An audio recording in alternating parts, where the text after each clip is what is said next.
అది ఏం జరుగుతుంది తెలంగాణలో అర్థం కానటువంటి పరిస్థితి. ఒక్కొక్కసారి ఏం చెప్పలేని కన్ఫ్యూజన్ సినిమా రేవంత్ అన్న అట్లీస్ట్ నన్ను పిఏగా పెట్టుకో, పిఎస్ గా పెట్టుకో, పిఆర్ఓగా పెట్టుకో. అంతో ఇంత కనీసం నిన్ను బాగు చేసే పరిస్థితి అనేది ఏంటండి, అంతో ఇంత నిన్ను బాగు చేసే పరిస్థితి తీసుకొస్తాం. నా వేం నరేందర్ రెడ్డి కంటే అద్భుతమైనటువంటి సలహాలు ఇస్తా, ఏదో ఒకలాగా అట్లీస్ట్. అయోధ్య రెడ్డి లెక్క మాత్రం చేయలేను. నేను చాలా నీతి నిజాయితీ పర్రాను. నిజంగా నన్ను ఎవరైనా ఏమైనా చేయాలనుకుంటే పెద్ద క్వశ్చనా? ఎందుకు? నేను ఎక్కడ చిక్కను దొరకను. నేను ఏం చేస్తున్నా? ఏమన్నా దందాలు చేస్తున్నా? ఏం చేయట్లే. ఓకే, నన్ను ఏం చెప్పి అరెస్ట్ చేస్తావు? ముఖ్యమంత్రిని తిట్టినా అరెస్ట్ చేస్తావు. నాకు కూడా గదే కావాలి. అంటే తిట్టిందంటే ఎందుకు తిట్టిరో కూడా చెప్పాలి. ఎందుకు తిట్టాను? వాల్యూ ఉంది కదా. ఇప్పుడు షావియా వన్ సైడ్ మాట్లాడదు, ఈమె వన్ సైడ్ మనిషి కాదు, వన్ సైడ్ పార్టీ డప్పు కొట్టదు. ఒకవేళ నన్ను ముఖ్యమంత్రిగా నన్ను అంటే అనింది, మా మంత్రులు కూడా అంటుందిగా. అదే కదా, అంటే ఈగోలు సాటిస్ఫై అవుతున్నాయి, ఎవరిని వదిలిపెడతలేదు. ఏమని ఈమె జాగ్రత్తగా అంపన్నం చేసుకుంటుంది, ఏం చెప్పాలి అని మీరు అనుకుంటున్నారో లేకపోతే ఏందో నాకు తెలియదు. ఇంకొంతమంది ఏమో అమ్మాయి అని చెప్పి వదిలేస్తున్నారు అని చెప్పి కొంతమంది మాట్లాడుతున్నారు. నేను చెప్పుకున్నా అమ్మాయి అని. నేను సరే, ఎనీవేస్ రేవంత్ అన్న, నీకు నా మీద గ్రడ్జ్ ఉంటే ఉంది, కానీ అయితే నన్ను ఒక్కరోజు సీఎం చేయి. బెటర్ ఒక్కరోజు సీఎం చేయి, లేదా ఎట్లా చేయాలో నీకైనా నేర్పుతాం. చీఫ్ అడ్వైజర్ కాకపోయినా చీఫ్ అడ్వైజర్ గా పెట్టుకో. సిపిఆర్ఓ కాకపోయినా అట్లీస్ట్ ఒక సిపిఆర్ఓ ఆర్ఓ కన్నా పెట్టుకో. కనీసం వన్ డే సీఎం చేస్తే ఆ వన్ డే లో ఏం చేయాలి, ముఖ్యమంత్రి ఏం చేయొచ్చో చేయొద్దో కూడా చెప్తాం మేము. ఓకేనా? ఒక్కరోజు ముఖ్యమంత్రిగా నన్ను పెట్టుకో రేవంత్ అన్న, నీకు దండం పెడతా.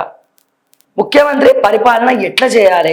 ఒక్క అవకాశం, ఒక్క ఛాన్స్. అసలు నిజమైన నాయకుడు ఎవరు అంటే అనునిత్యం ప్రజల మనసుల్లో, ప్రజల మధ్యలో, ప్రజలకు అనుకూలంగా ప్రజా సమస్యల మీద పాటుపడి అనునిత్యం వాళ్ళ కోసం కృషి చేసేవాడే అసలైనటువంటి నాయకుడు. అది ముఖ్యమంత్రి అయినా మంత్రి అయినా ఫస్ట్ నాయకుడు అయినాకనే వాళ్ళకి ఆ పదవులు వస్తాయి.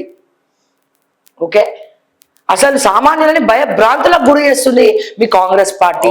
కాంగ్రెస్ పార్టీ చరిత్ర ఏంది? ఎప్పుడైనా సామాన్యులకు అందుబాటులో ఉంటది. పేదలకు ఇల్లు పంచడము, భూములు పంచడము, రేషన్ బియ్యం ఇవ్వడము, ఇవన్నీ కాంగ్రెస్ పార్టీ చేసింది ఒకప్పుడు గతంలో. తర్వాత మా ఎన్టీ రామారావు గారు చేసినారు. కానీ ఇప్పుడు ఏం చేస్తున్నావు? అదే సామాన్యులను భయపడుతున్నావు. అల్లాడిపోతున్నారు తెలంగాణ ప్రజలు. చరిత్రని గురించి ఏం మాట్లాడుకుంటుంది? రేవంత్ రెడ్డి పేరు దాల్చుకుంటేనే పాపం అని మాట్లాడుకోవద్దు పుస్తకాలల్లా. నీ తర్వాత ఏంది? నెక్స్ట్ ఏంది? మెస్సీతోటి కాదు నువ్వు ఆడేది ఫుట్బాల్. మా తెలంగాణ అస్తిత్వంతో ఫుట్బాల్ ఆడుతున్నావు. మా తెలంగాణ ప్రజలు కన్న కళలతోటి నువ్వు ఫుట్బాల్ ఆడుతున్నావు. మా నిరుద్యోగులతో ఫుట్బాల్ ఆడుతున్నావు. రిటైర్మెంట్ పెన్షన్ ఇవ్వకుండా రిటైర్ ఉద్యోగులతో ఫుట్బాల్ ఆడుతున్నావు. నిరుద్యోగ భృతి ఇవ్వకుండా ఫుట్బాల్ ఆడుతున్నావు. ఫుడ్ పాయిజన్లు అవుతుంటే ఫుట్బాల్ ఆడుతున్నావు. ఎవడండి కప్పులు తీసుకుంది? నీ అన్నదమ్ముల కొడుకులు. రోహిన్ రెడ్డి కొడుకు ఏం ఆడతాడంటే ఫుట్బాల్ ఆడతారా? వాళ్ళు ఏమైనా స్పోర్ట్స్ లో ఉన్నారా? తెలంగాణ తరఫున ఏదైనా గేమ్స్ లో ఉన్నారా? లేరు. ఎందుకు ఇచ్చిన వాళ్ళకి ట్రోఫీ?